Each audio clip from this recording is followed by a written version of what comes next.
Madhava Kunja Bihari.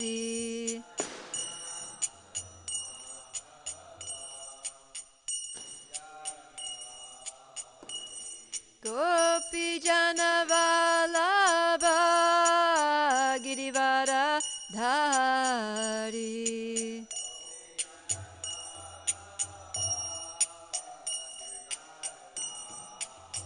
Jaya Gopi Jana Vallabha Girivara Dhari.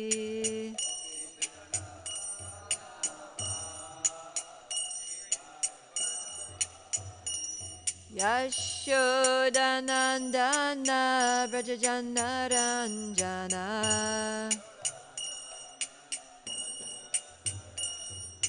Yashodanandana Brajajana Ranjana.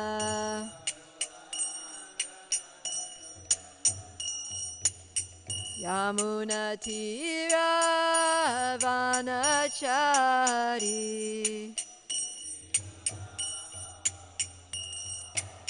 Yamuna Tira Vanachari.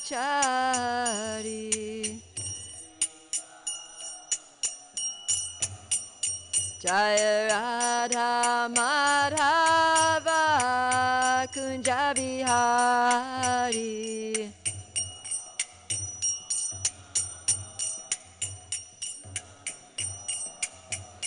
Jaya Radha Madhava Kunja Bihari.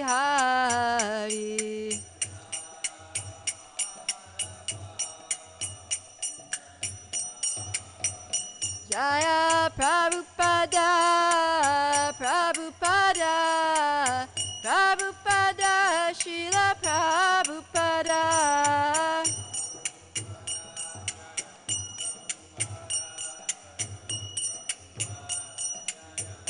Nitai Gora Haribo, Haribo, Haribo, Gora Haribo.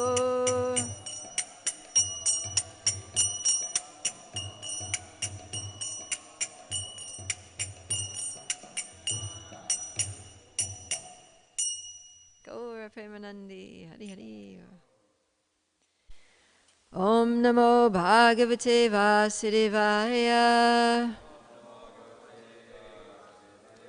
Om Namo Bhagavate Vasudevaya. Om Namo Bhagavate Vasudevaya. Narayana Namaskritya Naram Chaiva Narottamam Devim Saraswatim Vyasam Tato Jayamudirayat Nashta Prayeshu Abhadreshu Nityam Bhagavata Sevaya Bhagavati Uttama Shloke Bhaktir Bhavati Naishtiki. Welcome everyone to this morning's Srimad Bhagavatam class. We are reading from Canto 12, Chapter 10, Shiva and Uma glorify Markandeya. And today we will cover texts. Which ones? 33 and 34? 33 and 34, yes. Okay. And the one we'll repeat the Sanskrit for is 34. So I'll do text 33. Kim vrinenu param bhuman varam tvad vara darshanat yad darshanat purnakama satyakama puman bhavet. Translation. O all-pervading Lord, since I have received the benediction of seeing you, what other benediction can I ask for? Simply by seeing you, a person fulfills all his desires and can achieve anything imaginable. So who's seeing who here? Yeah, so Markandeya Rishi is talking and he's seeing Lord Shiva. So it's interesting how he's calling him all-pervading Lord. And he's really glorifying Lord Shiva a lot. And he's saying that just by seeing such a person, one fulfills all desires and can achieve everything. So the glories of seeing a great personality like Lord Shiva. Okay, we'll go to text 34. So please repeat. Varam ekam vrinetapi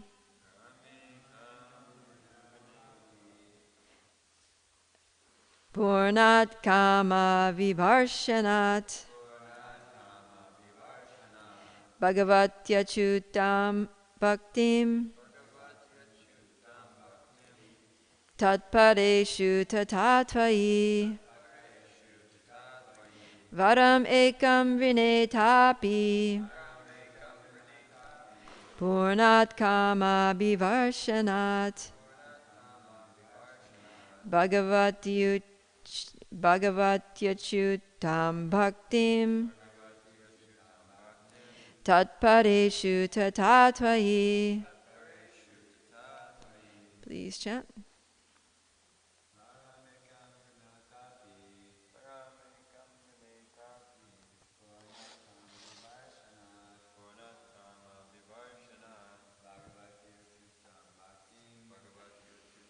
Bhaktim tatpareshu tatatvayi.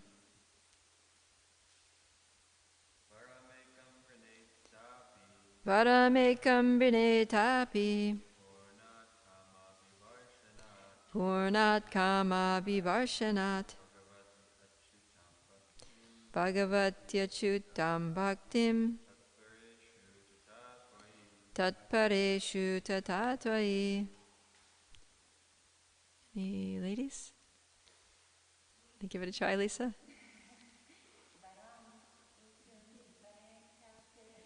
Varamekam vrinetapi purnat kama vivarshanat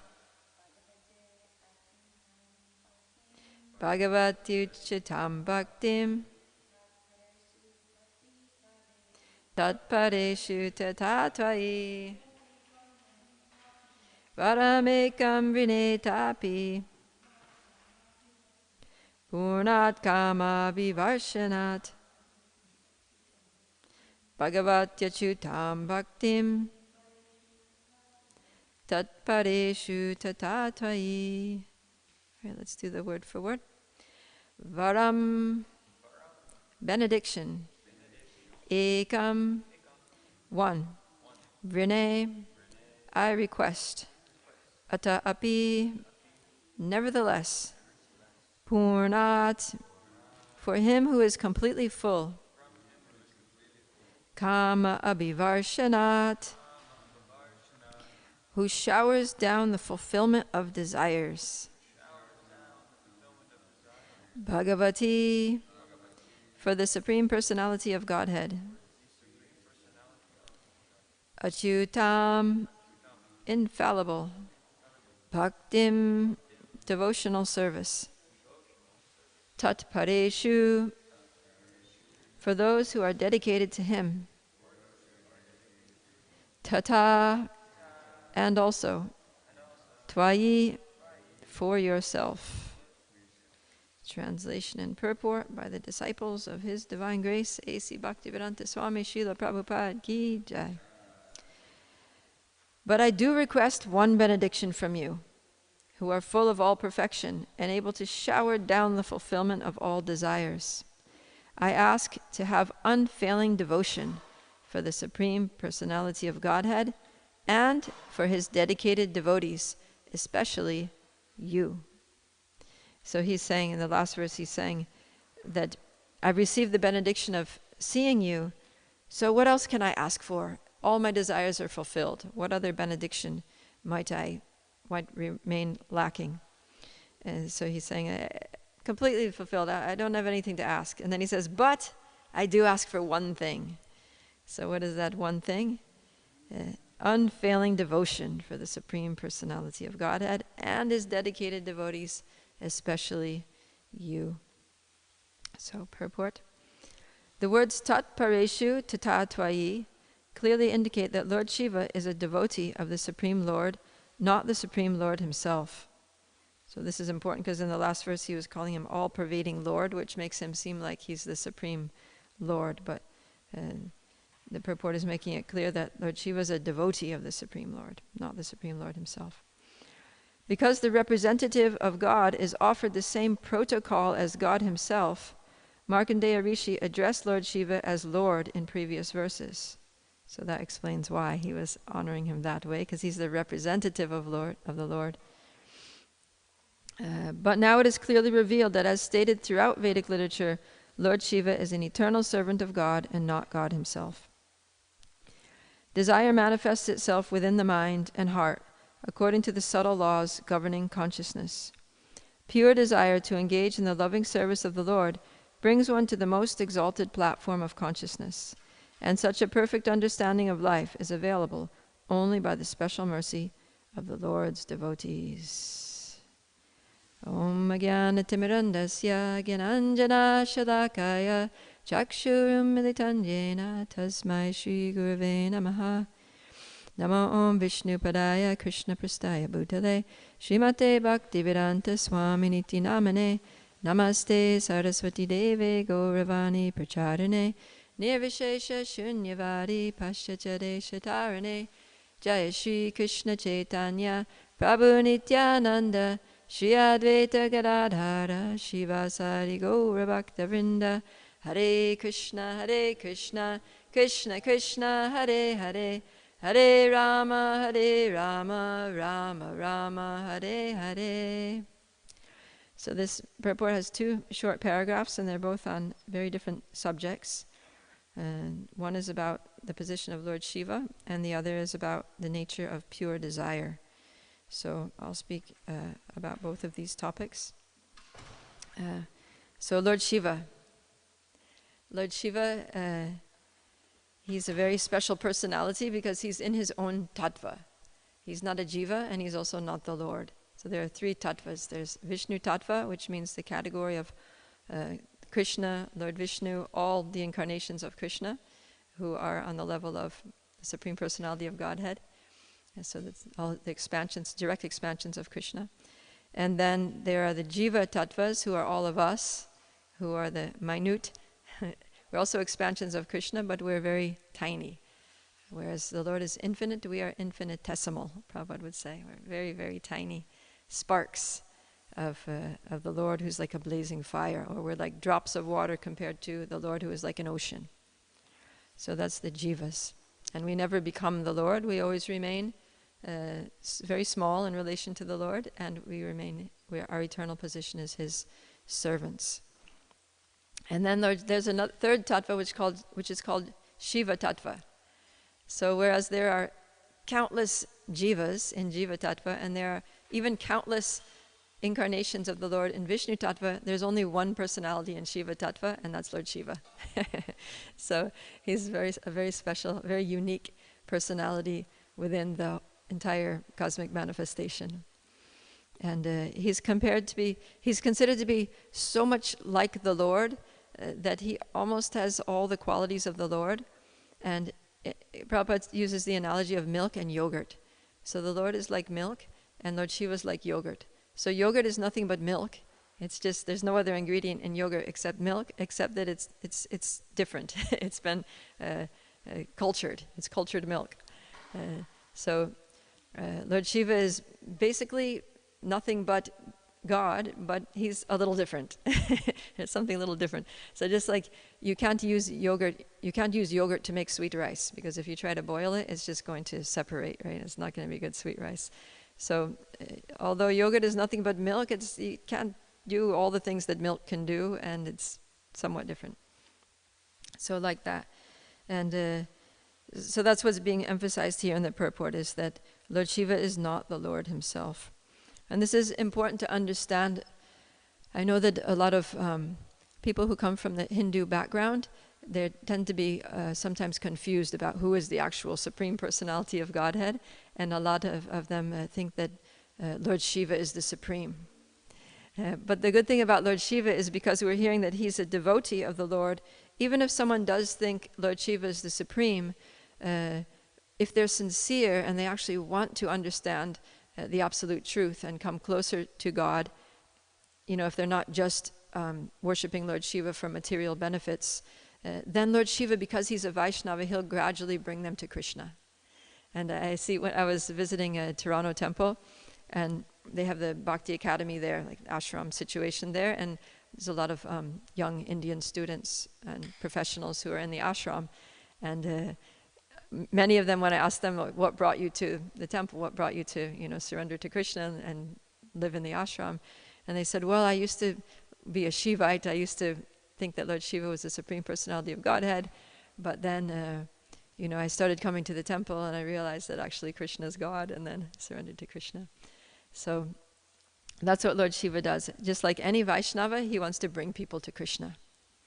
And Lord Shiva, he appears throughout the Srimad Bhagavatam in different capacities, but generally we see that Lord Shiva, whenever he appears, he's worshipping Lord Krishna. Either he's meditating on the Lord, like we see him in deep meditation on the Lord at the beginning of Daksha's sacrifice, or he's serving the Lord directly, like when he drinks the ocean of poison after the churning of the milk ocean. That was on the order of the Lord, that they said, call Lord Shiva to solve the problem. Lord Shiva came and solved the problem.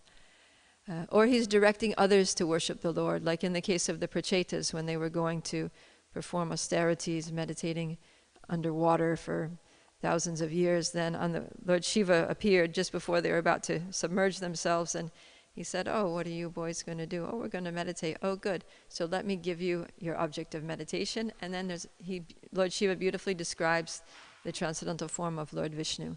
And this is what you should meditate on. You should meditate on the Lord. So that's the characteristic of a devotee. There are also some instances in Bhagavatam where Lord Shiva is depicted in a way that proves the fact that which is stated in the very first verse of the Bhagavad Gita, that muyanti yat suraya, that by Krishna, by the Lord, even great demigods like Lord Shiva and Brahma are placed into illusion. So sometimes Lord Shiva becomes illusioned, like at the appearance of Mohini Murti, the female incarnation of Krishna. She's so beautiful that Lord Shiva becomes bewildered and he's chasing her all over the universe, and it's a somewhat embarrassing situation for him. And so like that, the Bhagavatam, the purpose of the Bhagavatam is to establish that ete chamsa kalapumsam Krishnastu Bhagavan Swayam, that out of all the different incarnations and expansions of the Lord, they're all just portions or plenary portions of the Lord, but Krishna is the Supreme Personality of Godhead. And that's what Krishna says in the Bhagavad Gita, that mata parataram nanyat kinchid asti dhananjaya, that there is no truth superior to me. No one is equal to me, no one is greater to me, that I'm the Supreme. And that everything emanates from Krishna. Aham sarvasya prabhavo mata sarvam pravartate, that I am the source of all spiritual and material worlds, everything emanates from me. And those who understand that will worship Krishna with all of their hearts. So that's the objective of Bhagavatam, is to establish that Krishna is the original Ishvara Parama Krishna, Satchidananda Vigraha, Anadir Adir Govinda, Sarvakarana Karanam, that he is the cause of all causes. And so he's also the cause of Lord Shiva, as well as other great personalities. And Lord Shiva is like a branch of the tree, and Krishna is the root. So the branches grow from the root. So then, one of the principles that were given in the Nectar of Devotion by Rupa Goswami is to not disrespect the demigods. So whereas we understand the proper position of the demigods, at the same time we don't think, oh, the demigods are useless or they're whatever. We don't. We still need to respect them because they're great personalities. So what is the way to worship these great personalities? The way to worship demigods like Lord Shiva is to worship Krishna. Because just like the way to nourish the branches of the tree is to pour water on the root. So when we water the root, when we worship Krishna, then all the demigods are satisfied. And that's stated in the Srimad Bhagavatam. So if we want to worship Lord Shiva, that's okay. But we should remember that Lord Shiva is a Vaishnava. So the reason why we're worshiping Lord Shiva is not to, get him something material, but the reason we're worshiping Lord Shiva is to get his blessings, so that we can also become Vaishnavas, so that we can become dear to Krishna the way he is. Because like it says here that Lord Shiva is capable of showering down the fulfillment of all desires. It's nice, the word here is kama abhivarshanat. So kama means desires, and varsha means rain. So it literally means rain. He's able to shower down the fulfillment of desires just like rain. And we have that nice, the first verse of the Guru Vastika, samsara dava nalalita loka, tranaya karunya gana ganatvam. That the pure devotee, the spiritual master, is just like a cloud, just like a rain cloud that can shower down rain, which extinguishes the blazing forest fire of material existence. So we see that devotees are like rain. They're like clouds. They're able to just shower down rain. This rain extinguishes all of our miseries, and it also bestows upon us the fulfillment of all of our desires. So Lord Shiva is a personality who's capable of doing that, so we shouldn't worship him for anything material, but we should worship him for the ultimate desire, which is pure devotional service to Krishna, which he can bestow because he's a pure devotee himself.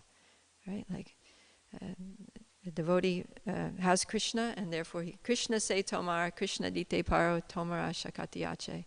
That Bhaktivinoda Thakur prays that to the Vaishnava, "O hey Vaishnava Thakur, Krishna is yours, and therefore you can give him to me. Such is your power. And therefore I'm simply running after you, calling Krishna, Krishna." So, in this way. So, this is what we should approach Lord Shiva for. This is a purpose of, respecting and worshipping Lord Shiva, is to get this pure devotional service, to get love for Krishna. And then the process for worshipping Lord Shiva is to worship Krishna.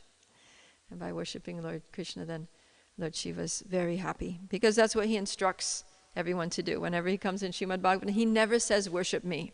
He always says worship Krishna, or worship Lord Vishnu, meditate on the Lord. And he sets the example of doing so himself and also serving the Lord in so many capacities. So that's about Lord Shiva. Now I want to move into the next topic, which is about desire. So we mentioned it already a little bit, that our desire in approaching Lord Shiva shouldn't be to get material things, but should be to get pure devotional service. So here we see, this is the example that Markandeya Rishi is setting. He's showing us the pure devotee's desire, that he doesn't need anything. There's nothing in this world that he wants, but he asks for one thing: unfailing devotion for the Supreme Personality of Godhead and his devotees. So that's very important. And some traditions, they advise that we become desireless. We should become free from all desires. But that's actually impossible for the soul. It's the nature of the soul to desire. We have will. We have free will that's given to us by Krishna. It's inherent in the soul to want things, to have a will, to have goals that we're working towards. So we just need to get our desires in the right place. And but what it says here in the purport is that desire manifests itself within the mind and heart according to subtle laws governing consciousness. So it's important, in order to get our desires right, we have to understand how our desires are influenced by subtle laws governing consciousness. So here he's talking about the laws of nature, like the three modes of material nature. So people have desires in the three modes. Someone in the mode of ignorance, they just want to sleep or go and get intoxicated, right? And we see a lot of people in the world, that's basically what they want to do. They're working all week so they can earn their money, and as soon as they get money, they go down to the bar, they go to some party, or they go out clubbing, and they just get intoxicated and obliterate their consciousness. And then what do they do after that? Crash. They just sleep, the whole next day, the whole weekend. So that's the perfection of their whole week, is just working hard, and then the weekend is just get intoxicated on Saturday, sleep all day Sunday, back to work on Monday. So that's the desire of people in the mode of ignorance. And then desire for those in the mode of passion is to get something material gain, right? To build up one's bank balance, to build, one's estate, to expand their influence, their power, to have a position, to be admired and served, like that, to get all kinds of material advantages in this world for themselves. A devotee may also work hard and earn money and have things to use in Krishna's service. That's different. But a person in the mode of passion, they're doing it for themselves, for their self-aggrandizement or extended selfishness, for their family or community or nation, like that. So that's a person in the mode of passion. And then a person in the mode of goodness, they desire to live a healthy, balanced life. They desire peace. They desire to be regulated and to do the right thing, like that. So that's nice, and they get peace. They may get get a happy life. They get some sense of illumination. They know what's to be done, what's not to be done. They have a clear sense of purpose, how to benefit themselves, how to benefit others. So that's all very good. That's the mode of goodness. It's good, but it's not the ultimate thing. So pure devotee doesn't even desire a happy life for themselves. They don't necessarily desire peace and tranquility in their life, but they desire to please Krishna. They desire to have unfailing devotion to Krishna. So that's pure desire, is transcendental desire beyond the modes. And this, Prabhupada says, this is the actual desirelessness. So when other people from other spiritual traditions say that we should be free from desire, this is what it means. It means free from any other desire except to please Krishna. It means to completely align our desire with the desire of the Lord. That Krishna, whatever you want, let me also desire that. That's what I want to do. The way that you want me to live, that's how I want to live. What you want me to do, that's what I want to do. So like that, it's completely aligned. And that's the oneness. That's the way in which we become one with the Lord. We don't merge with the Lord and lose our identity, but we develop this oneness of purpose, that we align our mission in life with the Lord's mission. So this is pure devotional service. According to Rupa Goswami's definition, that it's not no desire, but it's no other desire. Right? Anya bilashita shunyam. So he's not saying abhilashita shunyam, he's saying anya abhilashita shunyam. That there's no other desire except to please Krishna. And so devotees actually have so many desires, right? Like, Rupa Goswami uses that word abhilash, so we also use the word abhilash every morning in Tulsi Puja. Mora e abhilash, vilas kunje diovas. Right? That's one example of a pure desire. Is that my desire, my abhilash, is vilas kunje diovas, that I want to live in the forests of Vrindavan and be able to serve Radha and Krishna there, to be immersed in that transcendental loving service in the pleasure groves of Sri Vrindavan Dham. So devotees actually have intense desires, have great longings for service. And it reminds me of the song of Bhaktivinoda Thakur where he says, Kabe habe bolo se dinamar, that when, oh when will that day be mine? When this? And then every stanza of that song ends with that refrain. When, oh when will that day be mine? When I this, when I that. So he's intensely longing and craving and hankering for certain things in his life, certain perfections, spiritual perfections. So I thought we could maybe go around and everyone could fill in the blank for this question. So try to think of a pure spiritual desire, something that you really desire in Krishna consciousness, and fill in the blank that when, oh when will I, what? Okay, when, oh when will I serve Krishna? Something else. Yeah, just pass the mic around, give it to, we'll start with Patita Pavan, just go around. When, oh when will I? Become an unalloyed instrument at my spiritual master's lotus feet. Jai. When, oh when will I? Jai Hari. I've always wanted to serve Krishna a glass of lemonade. What's that? I've always wanted to serve Krishna a glass of lemonade. When will I serve Krishna a glass of lemonade? Yeah. Okay, very specific. When will I? To worship the Lord, even there is unfavorable circumstances. Even in unfavorable circumstances. So come hell or high water, Yeah, I'm going to serve whatever it Krishna. may happen, just have a complete faith in the Lord. Nice, unfailingly, yes. Sarvabhauma. When I chant with pure devotion and feel ecstasy in reciting your holy name. Jai. Chant with pure devotion, feel ecstasy while chanting the name. When will I? Develop attachment for the holy name. Jai. Rashni, when will I? Trust and surrender to Krishna's will. Haribol. Okay, Mike Runner, you got to be quick here.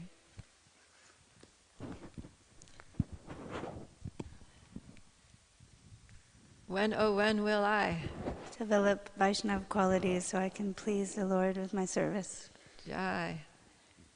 When will I? Please my spiritual master completely. Ooh, nice. When will I? Madhavi Sharan.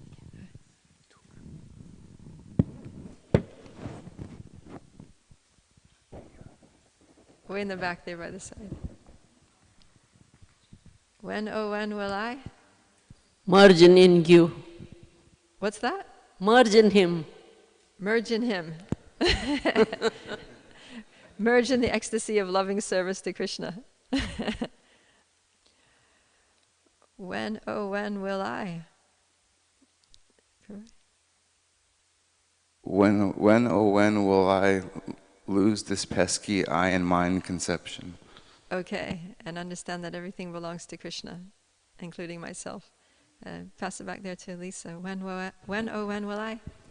Love Krishna with all of my heart, mind, soul, and strength. Ooh, nice. When will I? When will I be able to decorate you with a garland of love? Oh, very sweet. When will I? Be able to only live in the mode of goodness. Only? Mode of goodness. Be only in the mode of, to serve Krishna in the mode of goodness. Nice. When will I? Surrender to the will of Krishna. Okay, good. And when will I? Do the maximum chanting of Krishna, maximum rounds of chanting every day. Okay. More and more chanting. Good. Wow. It's so nice to hear all these transcendental, pure desires of devotion coming spontaneously from the hearts of the Vaishnavas. So, yeah, it's nice to hear all these desires and to meditate on pure desires and to offer these as prayers every day to the Lord. Every day we should approach the Lord, stand in front of Shri Shri Radha Nila Madhava and offer our pure desires. Oh, Shri Shri Radha Nila Madhava, when will I chant purely? When will I develop Vaishnava qualities? When will I relish the ecstasy of chanting your pure holy name? Please help me. Please give me the qualifications to do.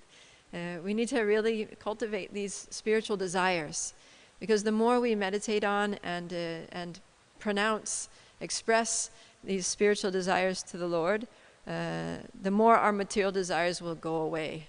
We'll just forget about all the lower things. Like, we'll get our hearts set on these spiritual, pure desires. And then whenever some material desire comes to our mind, we'll just be like, why would I want that when I could have the loving, the ecstasy of the ecstatic feeling of the pure holy name, when I could have, the blessings of my Guru, when I could have full surrender and to Krishna. So then somebody could raise the question, well, it's nice to think about these things, and hopefully one day I'll be there to have nothing but these pure desires in my heart. But what if our desires are not pure? So Srimad Bhagavatam addresses that question with a verse from the second canto that says, Akama sarva kamo va moksha kama udaradi Tivrena bhakti yogena yajeta purusham param. That even if a person is, akama means no desires. Akama, sarvakama means you have all material desires. You're totally just full of material desires. And mokshakama means you're desiring liberation. You're not really interested in the Lord, but you just want to get free from material suffering. Or you want to merge into the Brahman or something. So this verse is saying that it doesn't matter what your desire is. Whether you have no desires, whether you have all material desires, whether you want to just, desiring liberation, it doesn't matter what your desires are. Just worship the Lord anyway. Tivrena bhakti yogena. Just perform bhakti yoga with tivrena, means with intensity. Just perform intense bhakti yoga to the Supreme Personality of Godhead, and everything will be sorted out. Everything will be fixed and purified and taken care of. And Srimad Bhagavatam gives it doesn't just say that and leave us, on a leap of faith, but it gives examples of that throughout the different narrations of Srimad Bhagavatam. And we were talking about a verse from Chaitanya Charitamrita in the Monday Bhagavad Gita class that Bhukti Mukti Siddhi Kami Sakale Ashanta. That anybody who's desiring bhukti, which means material enjoyment, those are the bhukti kamis, or mukti, liberation, or siddhis, mystic powers, none of them are peaceful. Only a devotee is peaceful. Krishna bhakta nishkam ataiva shanta. That only a devotee is peaceful because he's nishkam, he's free from desires. But Bhagavatam gives us these examples that even if someone is a bhukti kami, it's okay. He can still perform devotional service and ultimately become peaceful and situated in pure devotional service. Shri Radha Nila Madhava ki jai, Shri Radha Giridhari, Shri Giriraj Maharaj ki jai, Shri Nitai Chaitanya Chandra, Nitai Gaura Chandra ki jai. So an example of a bhukti kami who performs bhakti is Dhruva Maharaj. He's the classic example. So he's not interested in pure devotional service to Krishna. He just wants to have a kingdom. He's upset because he's been excluded from, his right as heir to the throne. He's been pushed off the lap of his father, and he goes to the forest seeking the help of God to get him a kingdom greater than his father's. So the only reason he's approaching the Lord at all is because it's the only recourse. He has no other way to get this kingdom, to get this material position, this material opulence that he's seeking. But he's fortunate that he meets Narada Muni. And so Narada Muni says, oh, okay, you want a kingdom? Do this. And he engages him in all the processes of bhakti, chanting the holy names, worshipping the deity, and like that. And so gradually Dhruva Maharaj gets purified. And I'm going to ask you to put up some verses here. So in the beginning, Dhruva Maharaj, he's totally fixated on the material desires. But then after following the processes of bhakti given by Narada Muni, his heart gets completely purified. And he becomes so transcendental. And his bhakti is so pleasing to the Lord that the Lord appears to him. The Lord personally appears right in front of him and blesses him with clear devotional intelligence. And then he expresses his desire for the kingdom or anything material is just gone. In fact, when he speaks to the Lord, he says, I was approaching you for just pieces of broken glass. I was so foolish because you can give me the most valuable diamond. And I was just asking for some garbage, just broken glass. So go to 4:9:11. So now in that verse, Dhruva Maharaj is going to express the pure desire that came about, that arose in his pure heart after practicing bhakti. So would someone like to read this? Dhruva Maharaj continued, O unlimited Lord, kindly bless me so that I may associate with your great devotees who engage in your transcendental loving service constantly as the waves of a river constantly flow.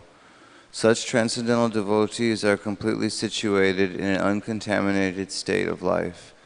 By the process of devotional service, I shall surely be able to cross the nascent ocean of material existence, which is filled with the waves of blazing fire-like dangers. It will be very easy for me, for I am becoming mad to hear about your transcendental qualities and pastimes, which are eternally existent. Thank you. Yeah, so these prayers of Dhruva Maharaj go on for several verses, but I just chose one to give a flavor, give a sense of the flavor of his prayers now, and what he's asking for. He's asking for association with devotees who are constantly engaged in loving service.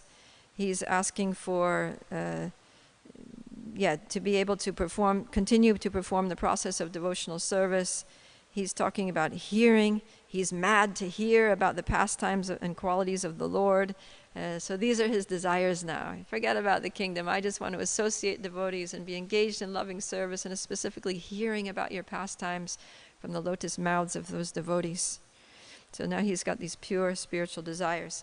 So it shows how even the bhukti kamis, those desiring material enjoyment, get purified by bhakti and come to this stage of pure devotional service.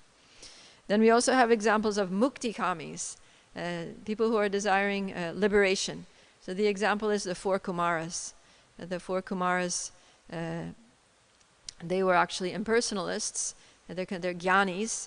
So the jnanis, they're cultivating Vedic knowledge in order to get liberation from the material world and to go to Brahman, to achieve Brahman in the spiritual sky, which is free from all suffering, free from the influence of the modes of nature.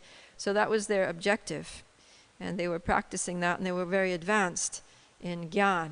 And they were on the track for impersonal liberation until they happened to go to the gates of Vaikuntha and meet Lord Vishnu. And there was some altercation there. And Lord Vishnu came out, and when Lord Vishnu was in close proximity to them, then the fragrance of the tulsi leaves and tulsi manjaris that were on the feet of Lord Vishnu they smelled that aroma of the tulsi leaves, and it just totally changed the mercy of Tulsi Devi, because Tulsi Devi is a great devotee of Krishna, and she also wants to bring everyone to Krishna. So just that touch of the fragrance of Tulsi Devi was enough to totally change their hearts and minds and free them from this impersonal conception and turn them into personalists, turn them into devotees of the Lord who just want to serve the Lord. So please go to Canto 3, Chapter 15, and we'll read a few verses there. Or let's go to 48. We'll just jump over to 48. We'll read 48 and 49. Their prayers. I think.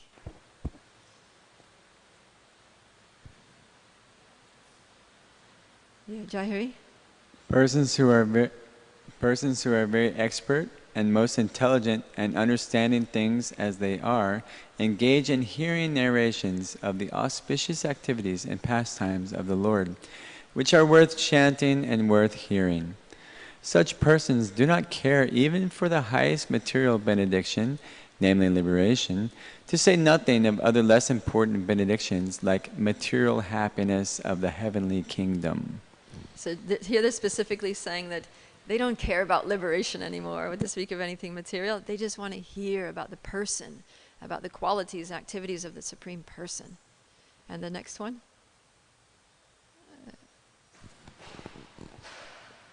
Sorry, 49. I should have warned you.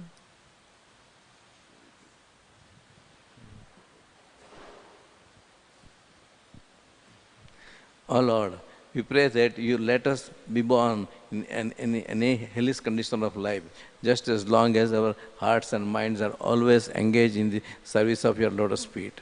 Our words are made beautiful by speaking of your activities, just as tulsi leaves are beautiful when offered unto your lotus feet. And as long as our ears ears are always filled with the chanting of your transcendental qualities. Yeah, so they went from wanting to be totally focused, totally like focused on liberation, to now, we don't care if we have to take birth even in hell. Like forget about liberation. We're just like, even hell is fine for us. We're not worried about getting free from material miseries. We're not worried about getting free from repeated birth and death. Let us take birth again. We don't mind. Let us take birth even in hell. But let us hear about your glories. Let us hear about your pastimes and qualities. Let our ears be always filled with the chanting of your names, forms, qualities, and pastimes. So this is how they, you see how they got purified, by their association with Tulsi Devi and Lord Vishnu. And then a Siddhi Kami, it was difficult to find an example of a Siddhi Kami, but finally I found one. So in the Bhagavatam, Siddhi means mystic perfection. So somebody who was interested in mystic perfections, but was also performing bhakti. So the example is Chitraketu. So Chitraketu, he was a king, and he wanted a son. He was very distressed because he didn't have an heir to the throne. And so one day a great Muni, Angira Rishi, came to the kingdom, and he offered a benediction to the king, and the king said, please help me have a son. It's my only desire. I really want a son. So Angira Muni, he used his mystic powers as a great sage and performed a yajna and enabled Chitraketu to have a son. Then, due to unfortunate circumstances, that son ended up being killed when he was just a baby, and Chitraketu was in a lot of distress. Later, Angira came back with Narada Muni right at the moment when the son had died, and he saw, King Chitraketu totally devastated, and he said, please, and Narada Muni said, well, if you want, we can bring the son back to life. He said, yes, please. So Narada Muni, by his mystic potencies, he brought the son back to life, and there's a whole pastime that happened in which Chitraketu learned many valuable lessons from the words of that child, and he actually became a devotee through this experience. But at the same time, because he saw how these sages had these mystic powers, like, wow, you can make someone who's totally, sterile and impotent have a son. You can also bring a dead person back to life. He became interested in these kinds of powers, and so he became a Siddhi Kami, even though he was a devotee. He had these desires for mystic potencies. So he ended up actually getting his siddhis. He became the leader of the Vidyadharas in the higher planets, and the Vidyadharas are these higher beings who are known for their mystic powers.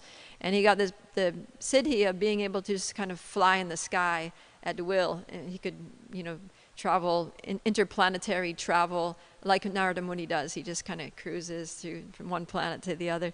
So he had this power to be able to fly freely in space. But Krishna made an arrangement to purify him of his desire for mystic siddhis. And what happened was, one day he was flying in space, and he happened to be passing over Lord Shiva's planet, and he saw that Lord Shiva was sitting there with his wife on his lap, and Lord Shiva was giving a lecture on Srimad Bhagavatam, which is another example of Lord Shiva being a servant of Krishna. He's speaking the glories of the Lord.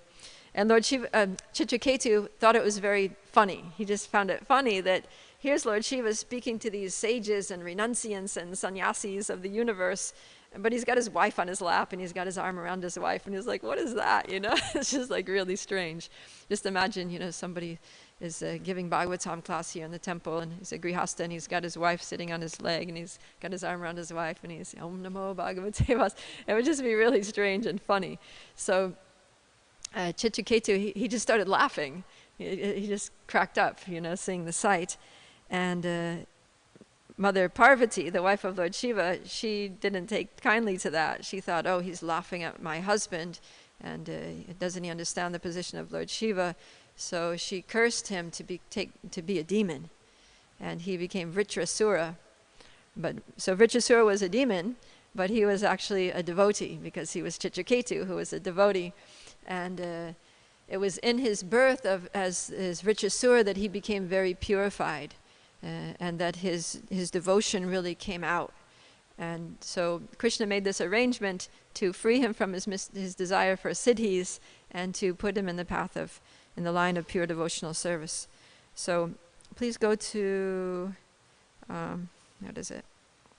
Canto 6, chapter 11.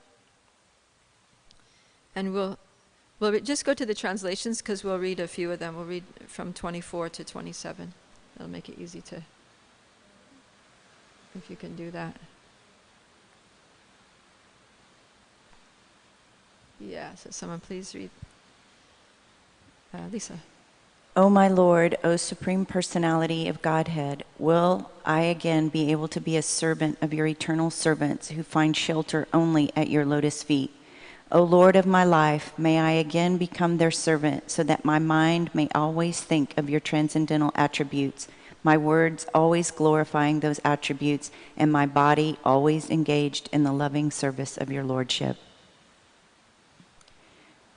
Go ahead. O my Lord, source of all opportunities, I do not desire to enjoy in Dhruvaloka, the heavenly planets, or the planet where Lord Brahma resides, nor do I want to be the supreme ruler of all the earthly planets or the lower planetary systems.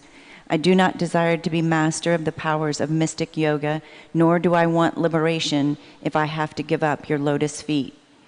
O lotus-eyed Lord, as baby birds that have not yet developed their wings always look for their mother to return and feed them, as small calves tied with ropes await anxiously the time of milking when they will be allowed to drink the milk of their mothers, or as a morose wife whose husband is away from home always longs for him to return and satisfy her in all respects. I always yearn for the opportunity to render direct service unto you. The last one. O my Lord, my Master, I am wandering throughout this material world as a result of my fruitive activities. Therefore, I simply seek friendship and the association of your pious and enlightened devotees. My attachment to my body, wife, children, and home is continuing by the spell of your external energy, but I wish to be attached to them no longer. Let my mind, my consciousness, and everything I have be attached only to you. Jai. So such beautiful prayers. And specifically he's saying, I don't care for mystic cities or any, if they get in the way of my service to you. His focus is just service to you, only service to you, association with your devotees. Let me hear about your glories. So so Srimad Bhagavatam, through all these examples, teaches us the standard of pure devotional service and the standard of pure transcendental desires. But it also meets us where we're at, and it encourages us that even if we do have material desires for bhukti, for sense enjoyment, for mukti, for liberation, or for siddhi, for mystic yogis, just to do devotional service anyway. And it gives us, Srimad Bhagavatam, through direct instructions, through so many examples, shows us that if we just do devotional service anyway, no matter what our desires are, that through bhakti, everything will come out pure in the end. So that's what I would like to say today. And I'll open it up for any thoughts and reflections. Sarvabhauma Prabhu.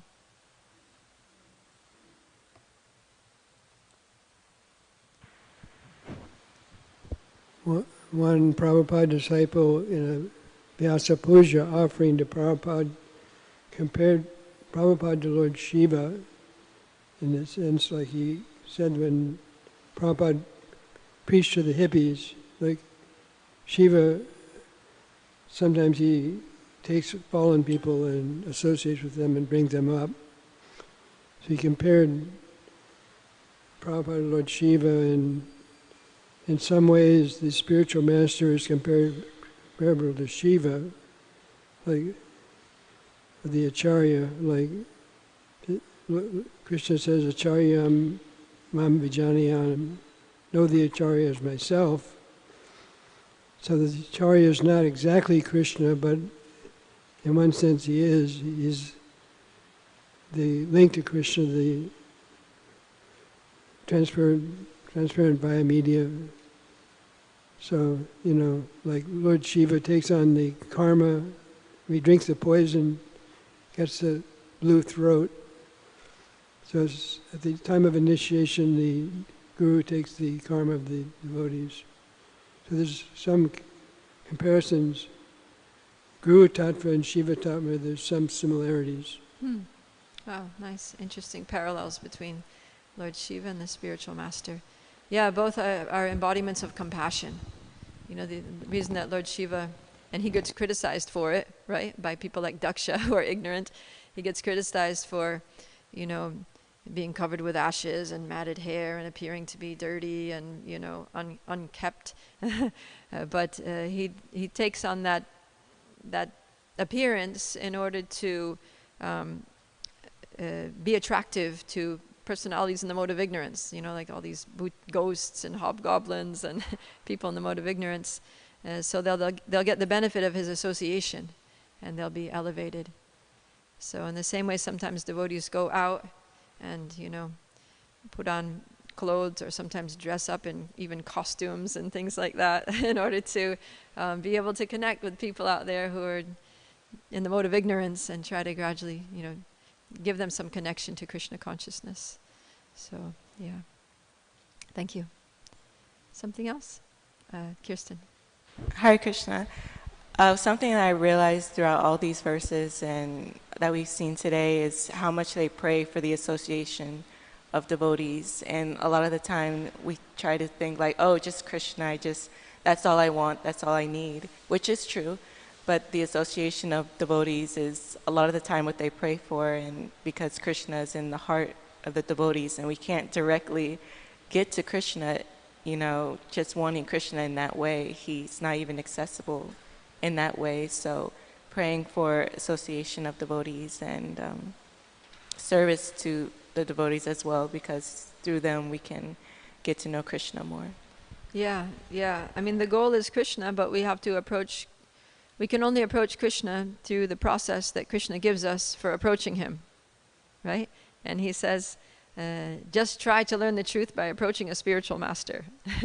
Inquire from him submissively, render service unto him. The self-realized souls can impart knowledge unto you because they've seen the truth. So we can't approach Krishna directly. We have to go through Krishna's devotee. And that's because it just shows how dear Krishna's devotees are to him. He's like, if you want to have a relationship with me, you have to also love my devotees. It's only when you love my devotees that you'll be able to love me, because I'm inseparable from my devotees. My devotees are inseparable from me. It's a package deal. You can't have me without them. So you have to love them, and you can only get me through them. So yeah, Krishna says that the person who says that he's my devotee is not my devotee, but one who says that he's a devotee of my devotee, he's actually my devotee. So it shows how essential devotee association is. And we're seeing that with Markandeya Rishi, right? That he's not just asking for unfailing devotion to Krishna, to the Lord, but to his unfailing devotion for the Supreme Personality of Godhead and for his dedicated devotees, especially you, he's saying to Lord Shiva. Yes, Krishna Kripa Prabhu. Oh, sorry.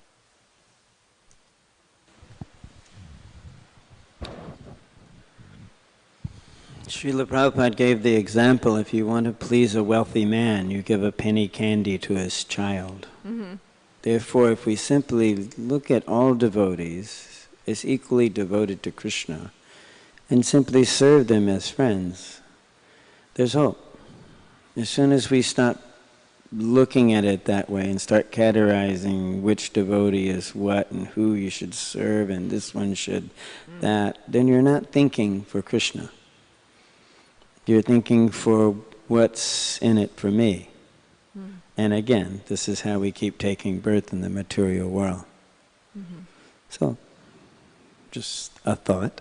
Yeah.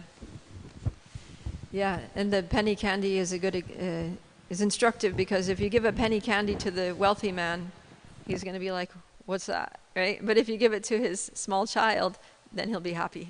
So it's much easier by giving a small service to a devotee is a big thing to Krishna. Whereas a small service to Krishna, he's like, what's that, right? But a small service to a devotee is more pleasing to Krishna than doing some small service to him directly. Good. Yes, Petita Baba. When we were reading some of these verses about the various desires of the pure devotee, it brought to mind a quote from the Bhagavatam. I don't remember the exact verse and section. I have it written, but I don't have my notebook. It said that the perfection of life is to relish Krishna Katamrita in the association of the Lord's devotees, or dear devotees. Yeah. Yeah, that's a prayer that's whenever you can go through the Bhagavatam and see all the prayers of pure devotees, and that's an essential feature of almost all the prayers. Jai Shri Shri Radha Nilamadava ki Jai, Shri Radha Giridhari Giriraj ki Jai, Shri Shri Gaurnitai ki Jai. Yeah, like a key feature, a common feature of almost all these prayers is that let me hear about you from pure devotees, right? Let me get the association of devotees. Why do we associate with devotees? So that we can hear about Krishna, right? Satam prasangam mama virya samvido. Bhavanti hritkarna rasayana kata. That in that sangha, satam prasangam, in that association with great souls, then what happens? Bhavanti hritkarna rasayana kata. This Krishna kata, which is rasayana, which is the nectar. That's the nectar that we're anxious. That's like the food for the soul. And that's why we come together with devotees. So when we're with devotees, we should really try to discuss about Krishna, talk about our realizations in Krishna consciousness, and try to, because who else are you going to talk about that with? You know, you can talk about the weather with anybody, you can talk about politics with anyone, you can talk about your problems, you know, your family problems with anyone, you know, but who are you going to talk about Krishna with? Only with devotees. Nobody else is interested in that topic of conversation.